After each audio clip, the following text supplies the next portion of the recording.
This is Stephany with Elevate Fitness, and I am going to show you in this video how to do a hamstring stretch. Okay, so in this video, I'm going to show you how to do a hamstring stretch. There's going to be a couple of different options depending on your flexibility. For those of you that have a rounded back where you kind of lean forward, and when you're going into a squatting position, instead of your butt sticking out, it actually rounds forward. A lot of that has to do with tightness in the hamstrings. So I'm going to show you a couple of hamstring stretches that you can do. The first one is just going to be a basic lying hamstring stretch. What you're going to do is bring your feet in front of you, have your legs extended, keep your foot flexed, and you want to try to touch your toes while keeping your back straight. Now for some of you, if your hamstrings are really tight, it may be hard for you to even touch your toes by keeping your back straight. You're going to round your back a little bit forward. Not that there's anything wrong with rounding the back, but you kind of want to keep a neutral position of the spine, so you don't want to round too much. So if you find yourself rounding your back forward too much whenever you're doing the stretch, this may not be the best stretch for you. For some of you, you might feel it in your calves more than your hamstrings. So another option would be a hurdle stretch. So instead of doing both of the hamstrings, you can just do one hamstring at a time. And so you can bend your knee on one leg. I'm doing the left leg right now. Either or is fine. Of course, you're going to be alternating anyway.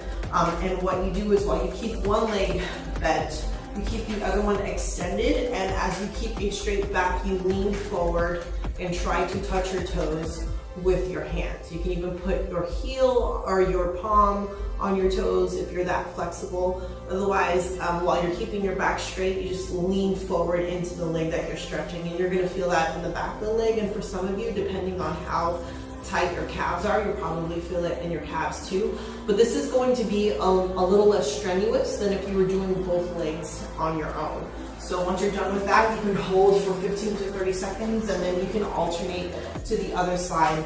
Bending the left leg, keeping the foot close to your inner thigh, and then with the right leg fully extended, you're just going to lean forward, and the goal is to try to touch your toes. If you feel the stretch by touching your ankles, then that's fine, keep it there. You want to be able to feel that stretch. You want it to be not really slightly uncomfortable, just where you feel like, okay, I'm actually stretching here. And you hold it, make sure that also that you're breathing, because it's really important for your muscles to get oxygen in order for them to lengthen. They want to identify, okay, I have oxygen, we're stretching, we can relax here. And then you can kind of go back and forth between the two. Now, if both of those, if you find yourself struggling on either one of those, there's one called the standing hamstring stretch. And for people that have really, really tight hamstrings, this could be the better option for you. What you're gonna do is you're gonna put one foot, I have a yoga block here. So this is something that you can do for those of you that have really tight hamstrings. So for the people that are really, really tall and have a posterior tilt, they tend to have really tight hamstrings, so this can be a better option for them.